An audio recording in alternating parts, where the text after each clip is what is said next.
ইরানের ধ্বংসস্তূপ থেকে উঠে আসা ছায়াশাসক আহমদ ওয়াহিদি, যার ইশারায় কাঁপছে গোটা মধ্যপ্রাচ্য। আফগান সহযোগীদের কঙ্গোতে নির্বাসন দিচ্ছেন ট্রাম্প, মানবিক বিপর্যয়ের মুখে 1100 সহযোগী ও শিশু। ভোট দেবেন না তরুণরা, হার্ভার্ডের জরিপে উঠে এলো গত 26 বছরের সবচেয়ে চাঞ্চল্যকর তথ্য। এবং আমেরিকায় 2 বাংলাদেশি গবেষক নিখোঁজ, 1 সপ্তাহ ধরে হদিশ নেই জামিল ও নাহিদার। আসসালামু আলাইকুম, আমি নিয়ামতুল্লাহ সিরাজি আপনাদের সাথে ছিলাম বাংলা টিভির প্রাইম নিউজে। শুনছিলেন এসএনএস হোমলোন সংবাদ শিরোনাম, এবারে জানাবো বিস্তারিত। যুদ্ধের শুরুতেই মার্কিন ইসরায়েলি বিমান হামলায় ইরানের শীর্ষ নেতৃত্ব প্রায় ধূলিসাৎ, কিন্তু ধ্বংসস্তূপের মধ্য থেকে উঠে এসেছেন এক রহস্যময় general, major general Ahmad Vahidi.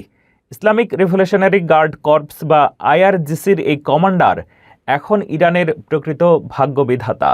শান্তি আলোচনা প্রত্যাখ্যান থেকে শুরু করে হরমুজ প্রণালীতে হামলা, সবকিছুর পেছনে কি তবে তারই হাত? বিস্তারিত রিপোর্টে। যুদ্ধের দাবানলে যখন পুড়ছে ইরান, তখন তেহরানের অন্ধকারে প্রকোষ্ঠ থেকে ক্ষমতার নিয়ন্ত্রণ নিয়েছেন এক রহস্যময় জেনারেল। তিনি Ahmed Vahidi, Islamic Revolutionary Guard Corps বা আইআরজিসির প্রধান।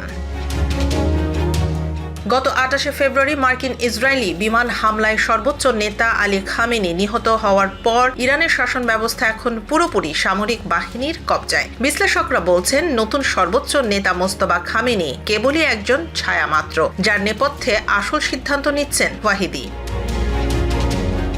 67 বছর বয়সী ওয়াহিদি কোনো সাধারণ কমান্ডার নন। 1994 সালে আর্জেন্টিনায় সন্ত্রাসী হামলায় জড়িত থাকার অভিযোগে তিনি আন্তর্জাতিকভাবে ওয়ান্টেড। তার নেতৃত্বে ইরান এখন শান্তি আলোচনার পথ পরিহার করে হার্ড লাইন অবস্থান নিয়েছে। এমনকি হরমুজ প্রণালীতে বিদেশি জাহাজে হামলা চালিয়ে বিশ্ব অর্থনীতিকে হুমকির মুখে ঠেলে দিচ্ছে আইআরজিসি। যেখানে কূটনীতিকরা শান্তির কথা বলছেন, সেখানে ওয়াহিদি নিশ্চিত করছেন যেন কোনো ছাড় দেয়া না হয়। ওয়াশিংটন যখন শান্তির পথ খুঁজছে, তেহরানে তখন চলছে জেনারেলদের শাসন। এই যুদ্ধের মোড় এখন কার দিকে ঘুরবে? আহমেদ ওয়াহিদি কি ইরানকে এক ভয়াবহ পরিণতির দিকে নিয়ে যাচ্ছেন? যুদ্ধের ময়দানে যারা নিজের জীবন বাজি রেখে আমেরিকার ছায়া হয়ে লড়েছিলেন, আজ সেই 1100 আফগান নাগরিকের ভবিষ্যৎ নিয়ে শুরু হয়েছে টানাপোড়েন। প্রেসিডেন্ট ডোনাল্ড ট্রাম্পের প্রশাসন এই আফগানদের জন্য মাত্র 2টি পথ খোলা রেখেছে: হয় গৃহযুদ্ধ বিধ্বস্ত কঙ্গোতে পুনর্বাসন, নয়তো তালিবান শাসিত আফগানিস্তানে নিশ্চিত মৃত্যু। কেন এমন অমানবিক সিদ্ধান্ত? মানবাধিকার সংস্থাগুলো কেন একে বিশ্বস্ততার চরম বিশ্বাসঘাতকতা বলছে? চলুন জেনে নেই বিস্তারিত। আফগানিস্তানের সন্ত্রাসবাদ বিরোধী যুদ্ধে যারা যুক্তরাষ্ট্রকে সাহায্য করেছিলেন, সেই সব আফগান দোভাষী ও তাদের পরিবারের ভাগ্য এখন এক চরম অনিশ্চয়তার মুখে। প্রেসিডেন্ট ডোনাল্ড ট্রাম্পের প্রশাসন এই 1100 জন আফগান নাগরিককে যুক্তরাষ্ট্রে থিতু করার পরিবর্তে মধ্য আফ্রিকার দেশ ডেমোক্রেটিক রিপাবলিক অফ কঙ্গোতে পাঠানোর পরিকল্পনা করছে। অ্যাডভোকেসি গ্রুপ #আফগান অ্যাডভোকেসি এর প্রধান শন ভ্যানডাইভার জানিয়েছেন, বর্তমানে কাতারের দোহায় মার্কিন হেফাজতে থাকা এই দলটিতে 400 এর বেশি শিশু এবং শত শত নারী রয়েছেন। ট্রাম্প প্রশাসনের পরিকল্পনা অনুযায়ী এই আফগানদের সামনে 2টি বিকল্প রাখা হয়েছে: হয় স্বেচ্ছায় কঙ্গোতে পুনর্বাসন গ্রহণ করা, নতুবা তালেবান শাসিত আফগানিস্তানে ফিরে যাওয়া।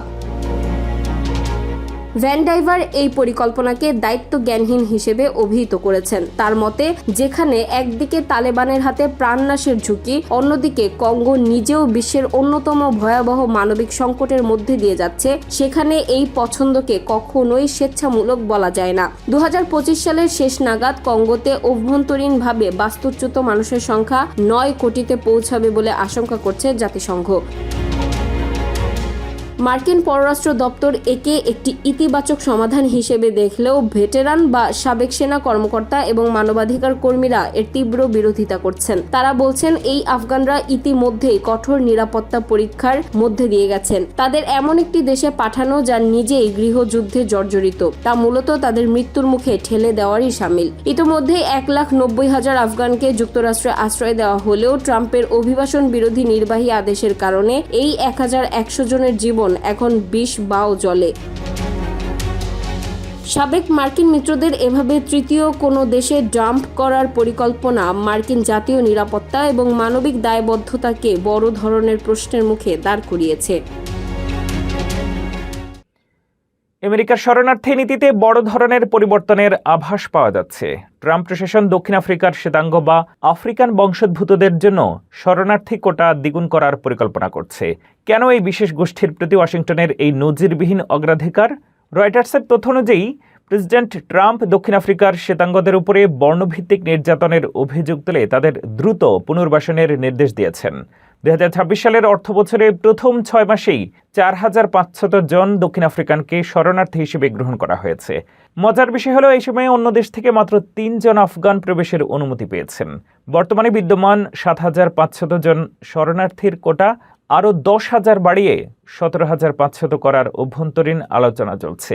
যদিও দক্ষিণ আফ্রিকা সরকার শ্বেতাঙ্গ নির্যাতনের দাবি সরাসরি প্রত্যাখ্যান করেছে। সমালোচকদের মতে বিশ্বজুড়ে লক্ষ লক্ষ শরণার্থী সংকটে থাকলেও ট্রাম্পের এই হোয়াইট রিফিউজি নীতি আমেরিকার মানবিক ভাবমূর্তিকে প্রশ্নবিদ্ধ করেছে। অপরাধ দমনের প্রতিশ্রুতি দিলেও পর্দার আড়ালে আমেরিকার শীর্ষ গোয়েন্দা সংস্থাগুলোকে কার্যত জনবলহীন করে তুলছে ট্রাম্প প্রশাসন।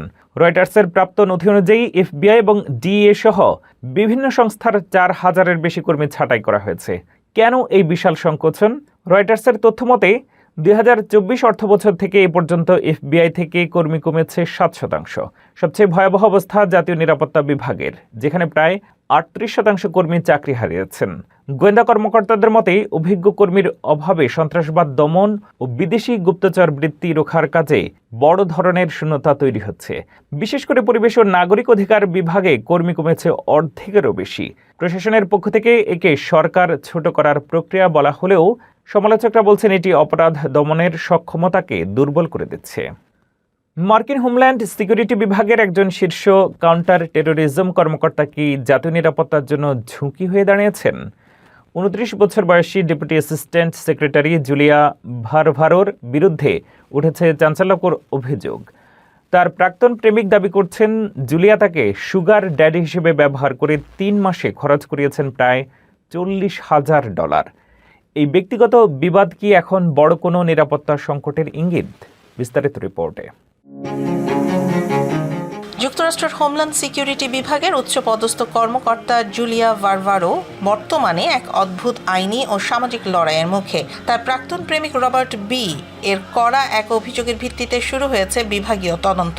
অভিযোগটি মূলত জুলিয়া ভারভারোর বিলাসবহুল জীবনযাত্রা এবং রবার্টের অর্থের ওপর তার অতি নির্ভরশীলতা নিয়ে। 29 বছর বয়সী জুলিয়া বর্তমানে কাউন্টার টেরোরিজমের ডেপুটি অ্যাসিস্ট্যান্ট সেক্রেটারি হিসেবে কর্মরত।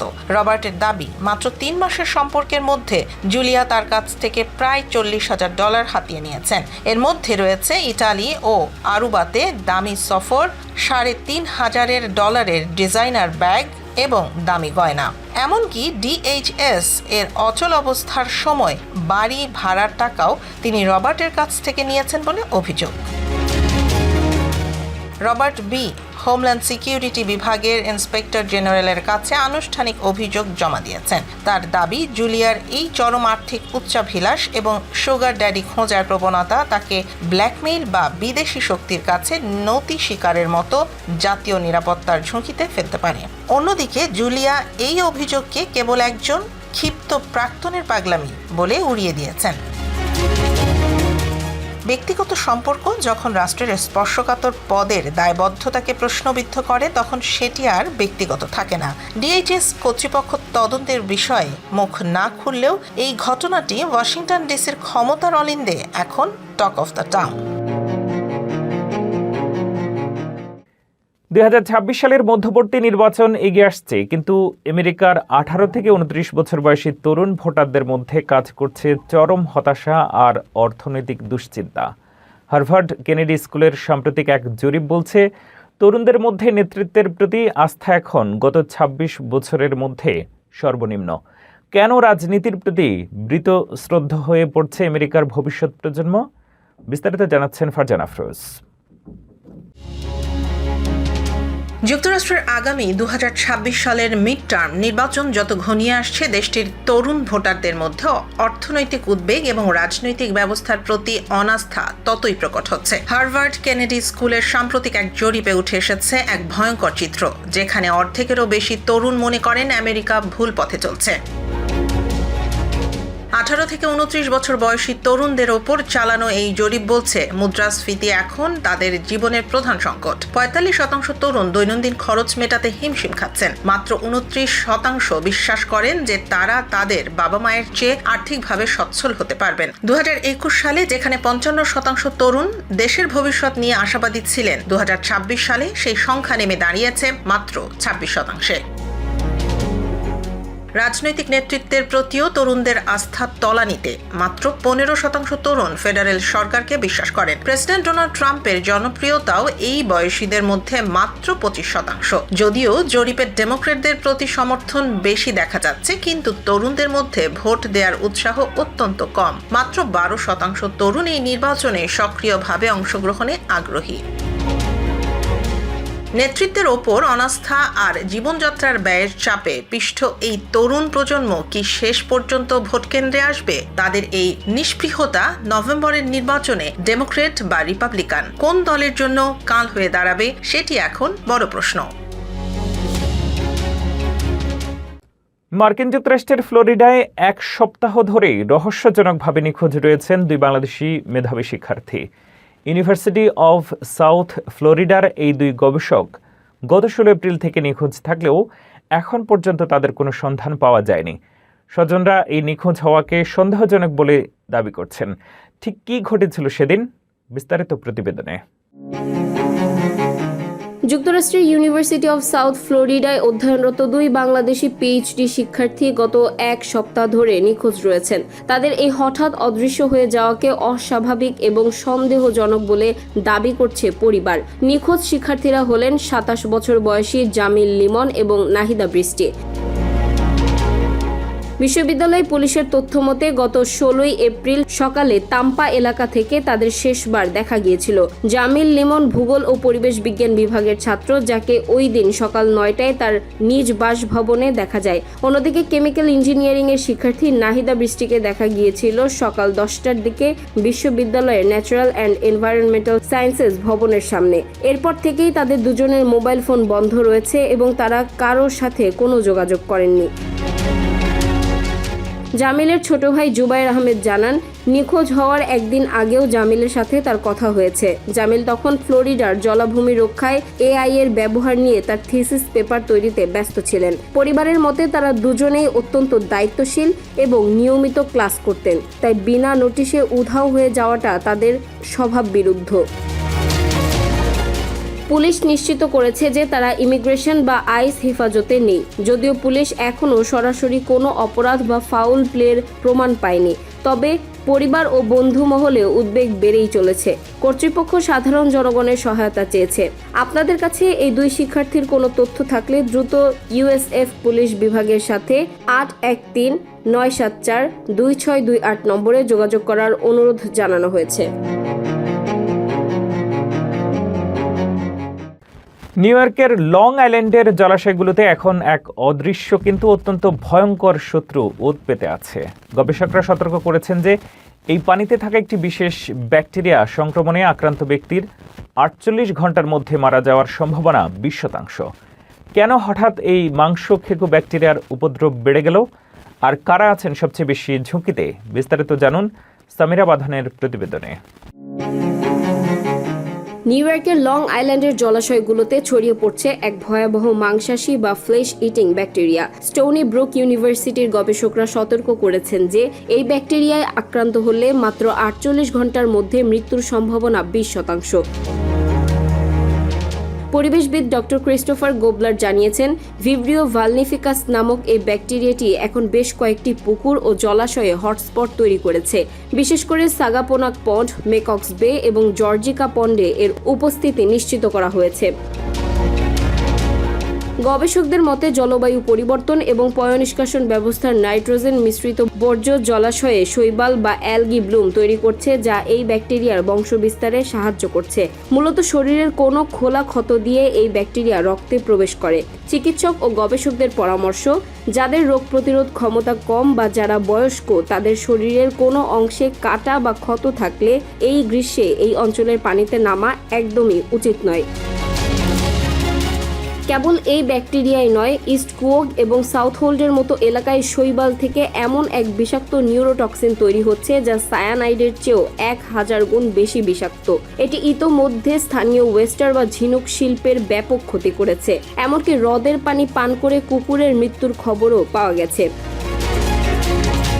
2023 সালে এই সংক্রমণে 3 জনের মৃত্যু হয়েছিল। গবেষকরা সতর্ক করেছেন যে পানি যত উষ্ণ হবে এই ঝুঁকি ততই বাড়বে, তাই স্থানীয় জলাশয়ে নামার আগে অবশ্যই নিরাপত্তা নির্দেশনা দেখে নিন। বিশ্বের অন্যতম আধুনিক শহর নিউ ইয়র্ক এখন এক দুর্গন্ধময় সংকটের মুখোমুখি।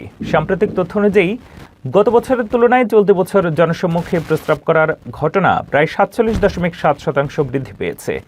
পার্ক থেকে শুরু করে ফুটপাত সবই এখন যেন উন্মুক্ত শৌচাগার। কেন এই বিশৃঙ্খলা? প্রশাসনই বা কি করছে? বিস্তারিত রিপোর্টে। নিউ ইয়র্ক সিটির রাস্তাঘাটে জনসম্মুখে প্রস্রাব করার ঘটনা এখন এক চরম অস্বস্তিকর রূপ নিয়েছে। এনওয়াইপিডি এর সাম্প্রতিক তথ্য অনুযায়ী গত 1 বছরে এই ধরনের অভিযোগের সংখ্যা রেকর্ড হারে বেড়েছে। 2026 সালের 12 এপ্রিল পর্যন্ত পাওয়া তথ্যানুযায়ী চলতি বছর জনসম্মুখে প্রস্রাব করা নিয়ে 316টি আনুষ্ঠানিক অভিযোগ জমা পড়েছে। 2025 সালের ঠিক এই সময়ের তুলনায় এটি প্রায় 47.7% বেশি, অর্থাৎ গত বছরের তুলনায় অভিযোগের হার প্রায় অর্ধেক বৃদ্ধি পেয়েছে। পার্ক, ভবনের কোণা কিংবা ফুটপাত, এখন যেন যত্রতত্র এই অপকর্ম চলছে। শহরের নাগরিকদের মতে পর্যাপ্ত পাবলিক টয়লেটের অভাবে এই পরিস্থিতি তৈরি হয়েছে। যদিও মেয়র জোহরান মামদানি $4 মিলিয়ন ব্যয়ে 30টি স্বয়ংক্রিয় পাবলিক বাথরুম তৈরির পরিকল্পনা করেছেন, কিন্তু নকশা পরিবর্তন ও আইনি জটিলতায় অনেক প্রকল্পের কাজ থমকে আছে। বর্তমানে এই অপরাধের জরিমানা মাত্র $50। তবে রিপাবলিকান অ্যাসেম্বলিম্যান অ্যালেক ব্রুক-ক্রাসনি একটি নতুন বিল প্রস্তাব করেছেন, যেখানে এই জরিমানার পরিমাণ বাড়িয়ে $500 করার দাবি জানানো হয়েছে। কর্তৃপক্ষের আশা, জরিমানার পরিমাণ বাড়লে রাস্তার এই অস্বাস্থ্যকর পরিবেশ থেকে মুক্তি পাওয়া সম্ভব হবে। বিশ্বের অন্যতম প্রধান এই শহরে টয়লেটের অভাব নাকি সচেতনতার অভাব, কোনটি মূল কারণ তা নিয়ে এখন চলছে তুমুল বিতর্ক।